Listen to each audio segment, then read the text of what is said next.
momento a Lula, porque a reunião ocorre ainda a portas fechadas. De acordo com o presidente que abriu o encontro, todos os governadores que quisessem falar, iriam falar. E cada governador, como eu também falei ontem, ficou responsável por apresentar 3 projetos, 3 obras para o seu respectivo estado e 3 para as suas respectivas regiões. O projeto do Piauí, de acordo com as minhas fontes, é de fato esse, o intermodal do Vale do Parnaíba, que integra ferrovia, rodovia e hidrovia, como eu havia também antecipado ontem, na questão da rodovia, um anel viário para o escoamento dos grãos na região do Cerrado do Piauí, na hidrovia, embarcações pelo rio Parnaíba para que mercadorias possam ser transportadas, e na ferrovia, uma linha férrea entre Teresina e Luiz Correia, que pode chegar ao porto, que de acordo com o Rafael, esse projeto pode durar aí cerca de 4 a 6 anos. Ontem também ele teve reunião com o ministro dos Portos e Aeroportos, Márcio França, e o ministro dos Transportes, Renan Filho,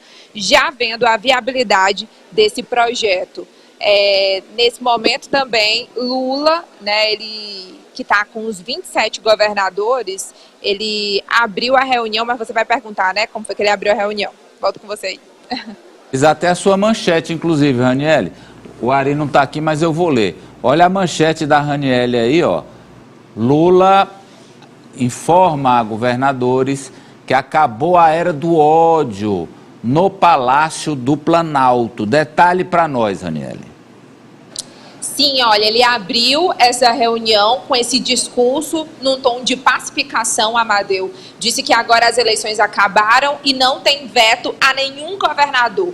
Quer ir a todos os gabinetes, nos estados, bater na porta de cada governador e não quer tratá-los como inimigos. Ele também falou sobre a importância do Banco Nacional de Desenvolvimento Social, o BNDES, para financiar exatamente em operações de créditos essas obras que os governadores estão apresentando. Vamos ver a parte inicial em que ele fala sobre essa volta à normalidade em relação com os governadores depois das eleições. Vamos escutar. É uma reunião para a gente estabelecer uma nova relação entre os entes federados desse país. Ou seja, tentar fazer com que o Brasil volte à normalidade, em que conversar não é proibido, reivindicar não é proibido, se queixar não é proibido, mas que não tem nenhum sentido que um presidente da República visite um estado e ele deixe de visitar o governador, deixe de visitar o prefeito da capital, da cidade que ele visita, porque pertence a partido diferente, porque tiveram divergência numa campanha eleitoral. Olha, agora a gente vai ver a parte em que ele fala sobre o financiamento dessas obras. Os governadores ficaram atentos a essa parte, né? Porque é o que interessa, recurso para viabilizar esses projetos que eles estão apresentando. E para ser um banco de desenvolvimento, ele tem que ter paciência e competência de, se for necessário, emprestar dinheiro para que governadores possam concluir obras consideradas, inevitáveis para o Estado. É esse o papel do BNDES, foi no meu governo e voltará a ser. O BNDES voltará a ser um banco de desenvolvimento. O dinheiro que o BNDES captar, ele tem que ser repartido com investimento para pequena e média empresa, para grande empresa, para governadores e para prefeitos, dependendo da qualidade e a importância da obra. Ele falou também sobre a relação com os governadores que não apoiaram nas eleições, principalmente aqueles que apoiaram Bolsonaro, Cláudio Castro, Romeu Zema, Tarcísio de Freitas, todos estavam aqui, né? 100% dos governadores vieram. E ele disse que não vai ter distinção até no atendimento desses projetos. Vamos escutar. Não há, da parte do presidente da República, do vice-presidente da República, nenhum veto a qualquer companheiro ou companheira que queira conversar. A porta desse palácio estará aberta a todo governador ou governadora que tiver uma demanda que precisa ser discutida com o governo federal. Nós iremos tentar mostrar ao Brasil que governar de forma civilizada é muito importante para que a gente possa reencontrar a paz nesse país. Nós precisamos garantir ao povo brasileiro que a disseminação do ódio acabou.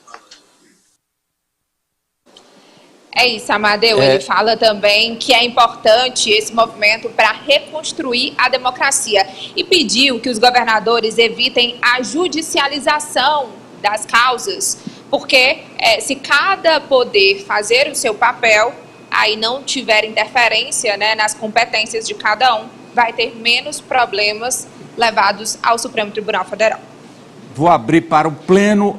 Ari, qual a importância desse aceno do presidente ao diálogo, inclusive com adversários políticos? Amadeu, ele é importantíssimo para reconciliar o Brasil.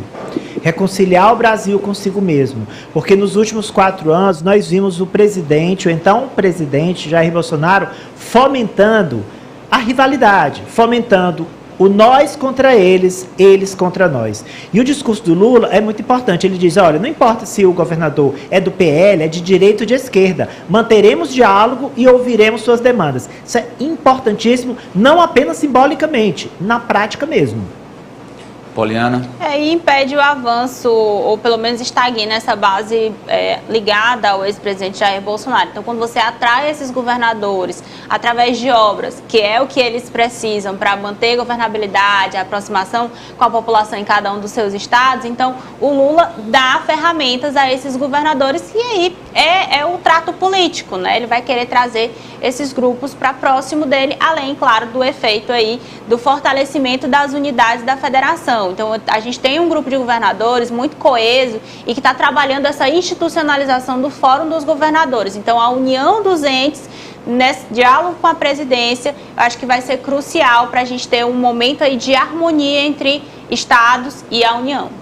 E Ravena? Discurso de unificação, muito importante nesse momento, já demonstra que não haverá caça às bruxas, literalmente um desarme dos estados que se posicionaram contra, principalmente contra o Lula, contra o PT, contra o próprio discurso de pacificação, principalmente depois dos atos terroristas que aconteceram agora no início de janeiro.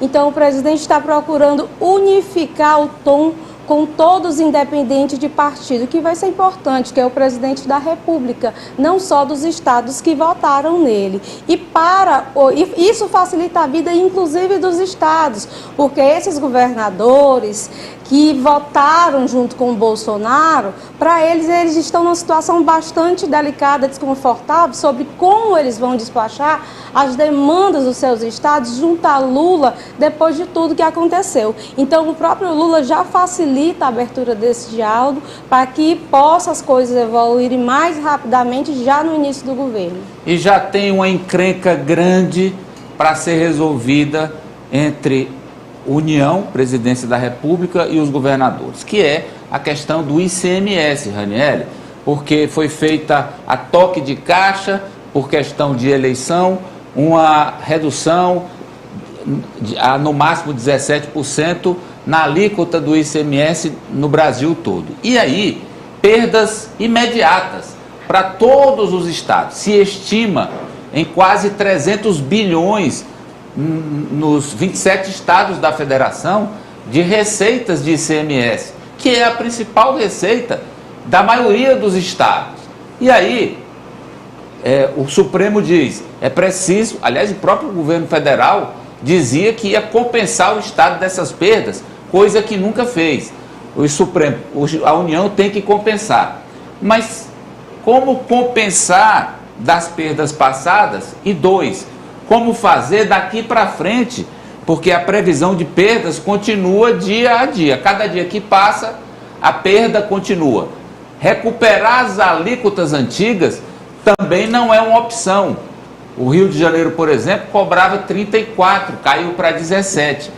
Você cobrar isso de um dia para a noite, de 17 para 34, desestabiliza o governo lá e governos de vários estados. O que fazer, Raniele? Pois é, o Piauí também tinha uma alíquota assim, né, na margem dos 30%.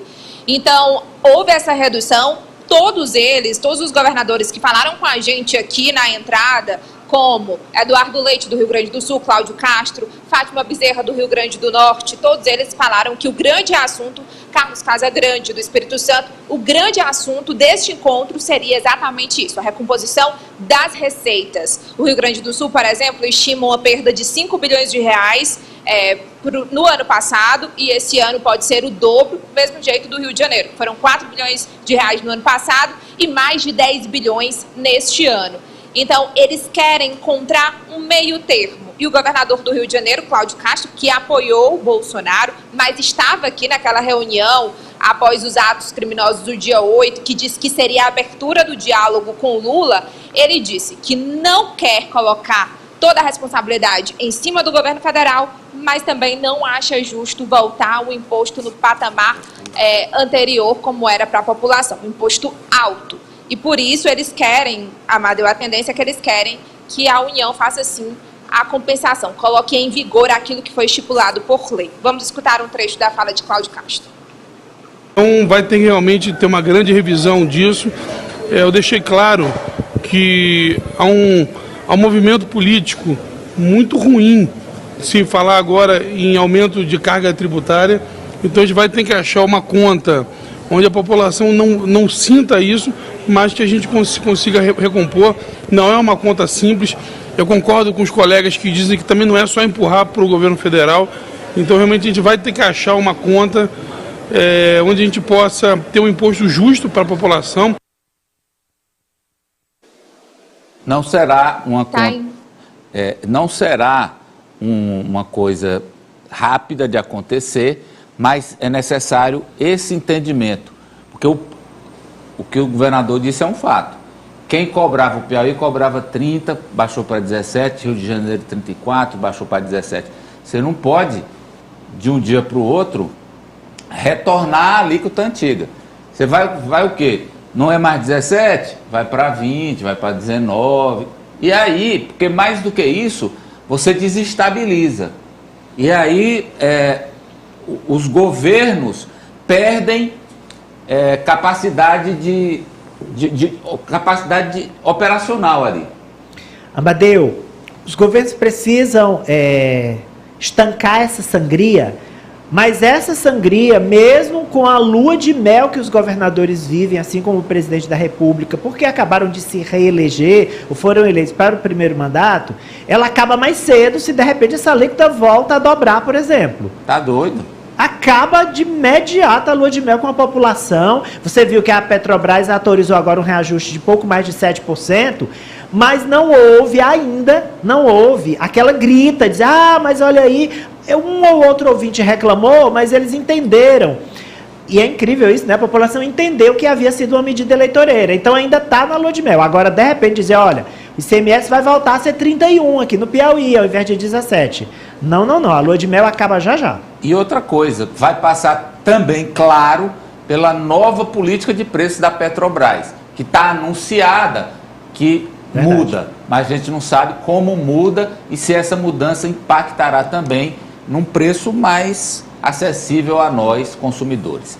Raniele, o ministro Wellington Dias diz que pode ter havido corrupção, além de descaso, na questão dos Yanomamis.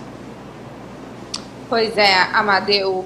Durante entrevista, o ministro do Desenvolvimento Social, Wellington Dias, ele apontou sim para uma suspeita de corrupção no desvio de recursos para a saúde e educação. E elenca uma série de questionamentos, porque, de acordo com ele, o povo Yanomami, em Roraima, estava, de fato, sem nenhum tipo de assistência.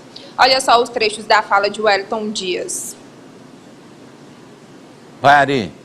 Houve relatos por parte de lideranças de fortes indícios de desvios. Medicamentos não chegavam a unidades de saúde. O ministro Flávio Dino comanda, neste momento, essa investigação. Wellington Dias, ministro do Desenvolvimento Social. E ele questiona sobre a intenção do governo federal, se era de fato isolar esses povos e até acabar, exterminar com esses povos. Ele diz que ainda há muita coisa para investigar, O inquérito está sendo conduzido pela Polícia Federal. Quem determinou a abertura foi o ministro da Justiça, Flávio Dino, que também está acompanhando de perto, e ele disse que as dimensões da gravidade das denúncias podem ser inimagináveis. Também há relatos de que as mulheres eram abusadas sexualmente pelos garimpeiros. Então, além do problema da desnutrição, fome, malária, contaminação da água, ainda havia a possibilidade de mortes, né? Ainda há essa possibilidade de mortes de doenças sexualmente transmissíveis. Bem, e para a gente fechar, Raniele, o interventor aí no Distrito Federal deu entrevista agora há pouco falando sobre as omissões e encrencando ainda mais o ex-ministro Anderson Torres. Pois é, Anderson Torres vai ter que explicar mais esse ponto no próximo depoimento, no dia 2, né? Está marcado por enquanto. O interventor federal na área de segurança aqui do Distrito Federal, Ricardo Capelli, ele apresentou o relatório final, dizendo que houve antes, durante e depois dos atos criminosos do dia 8 de janeiro. Ele disse que Anderson Torres, o então secretário de Segurança na época, apesar de não estar no Brasil, ficou sabendo, antes da sua viagem, inclusive aos Estados Unidos, 2 dias antes, do risco de invasão aqui na Praça dos Três Poderes. Vamos escutar o trecho da fala. Há um relatório da Secretaria de Segurança Pública do dia 6, onde no relatório está escrito textualmente, esse relatório foi entregue no gabinete do secretário de Segurança Pública do Distrito Federal, ainda no próprio dia 6, o senhor Anderson Torres, então secretário, informando nesse relatório da inteligência, o relatório vai estar disponível também como anexo na internet,